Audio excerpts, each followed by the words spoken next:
This is a very subjective video about what worked for me when practicing for my very first CTF. If you have already taken part in some CTFs, you probably won't gain much more insight than you already have, but in that case, you can share what helped you in the comments. Also, it's a continuation of my previous video, which explains in depth what a CTF is. I recommend watching it first if you didn't. Alright.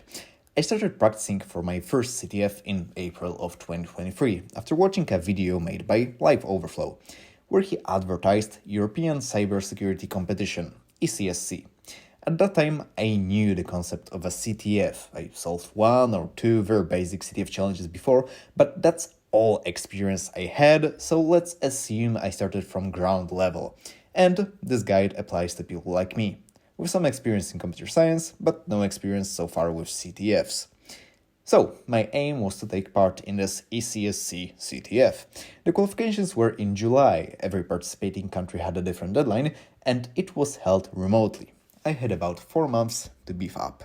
I was always a fan of combining reading on something and trying to apply it in some practical project as fast as possible, just so it would sink in better.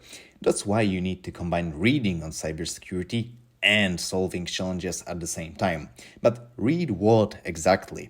I would say two most important books are Handbook for CTFers and Bug Bounty Bootcamp. The first one, that is Handbook for CTFers, is a comprehensive guide covering all categories. I recommend it because, first of all, it's specifically on CTFs, not on cybersecurity, not on pen testing, on CTF competitions specifically.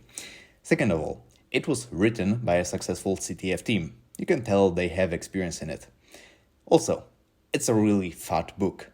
And also, the fact it covers all categories is important, because when you compete in a team, you probably can specialize in a particular category and ignore other, but I think it's good to get even a basic grasp in each category, as they sometimes cross, and when competing individually, you'll face all categories on your own. The English is at some point sketchy, just like mine. It's written by a Chinese team after all, but don't mind that, as the contents are top-notch, very informative. I got it from Book Depository, which is now closed, but I'm sure you can get it somehow, let it be a PDF. The second book, that is Bug Bounty Bootcamp, focuses specifically on web category. It's essentially an index of popular web vulnerabilities outside of CTF context. I recommend it because it's one single pill that gives you everything you need to know to solve web challenges. Also, it's easy reading. Okay, that's the books. Now, how and what to practice?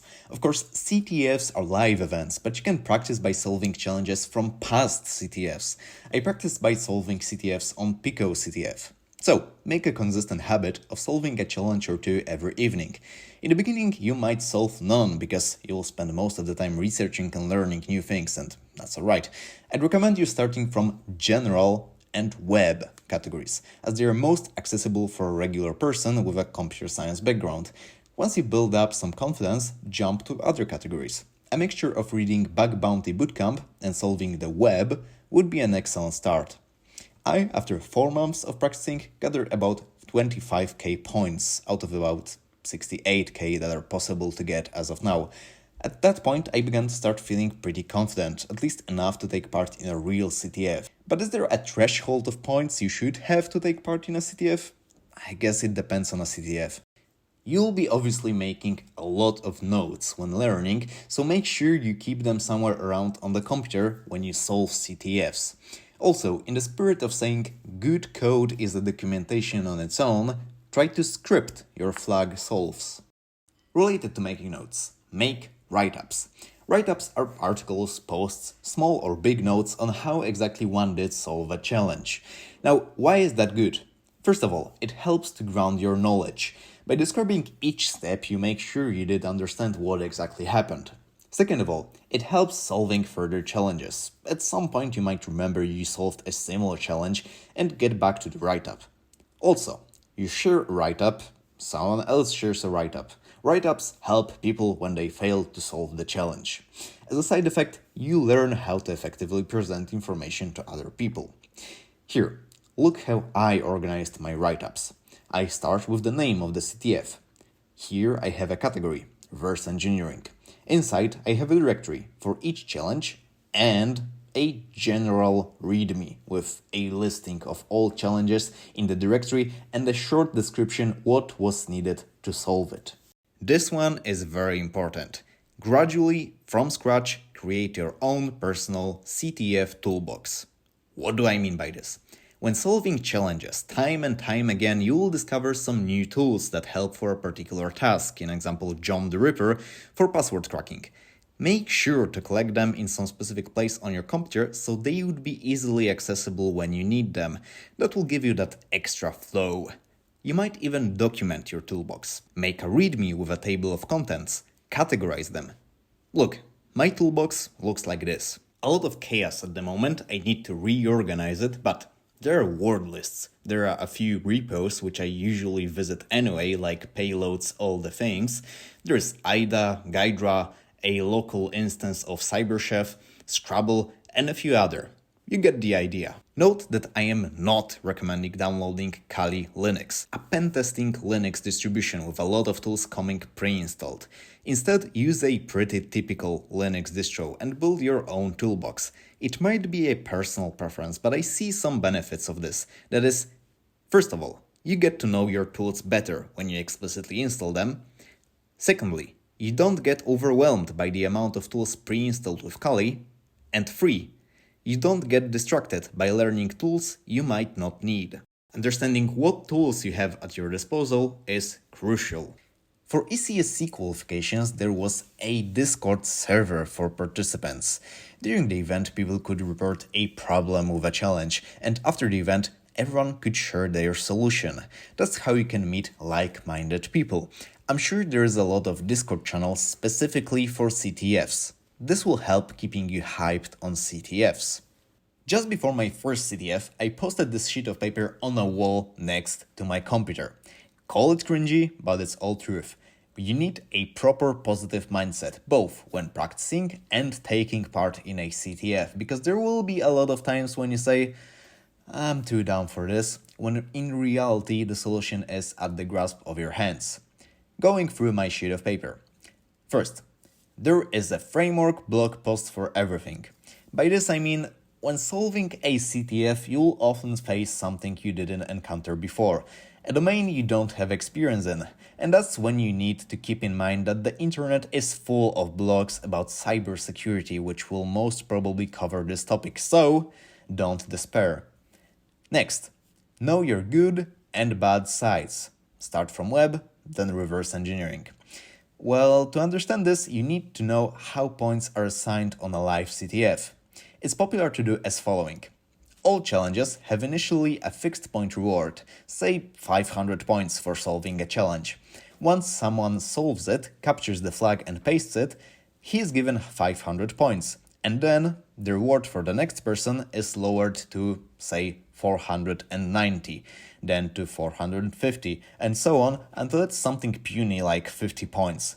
Because of that, it's important to start with the challenges you are good in, so to score on challenges while they are rewarded with a lot of points, and not get stuck doing a challenge in a category you are awful.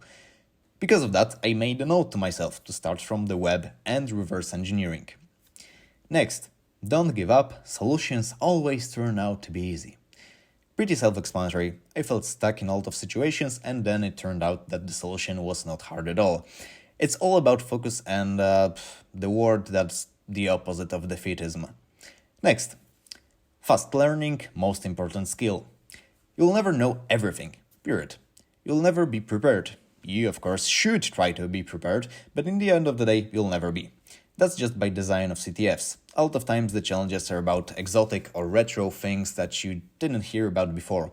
They are essentially computer riddles, and when solving them, it's about not how much you already know, but it's about learning fast when pressured.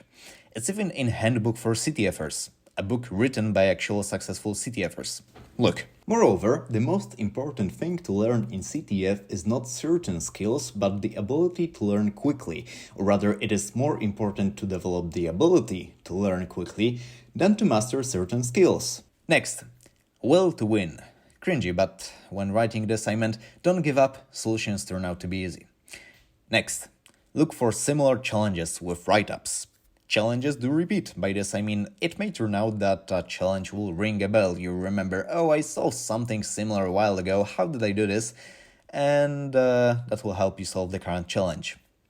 Next, ChatGPT to the rescue. When you have a problem, ask ChatGPT. It is ethical, it should not hurt your ego. Everyone else has an access to it. Physical state. A few obvious things, but get a lot of sleep. In example, qualifications to ECSC took 48 hours.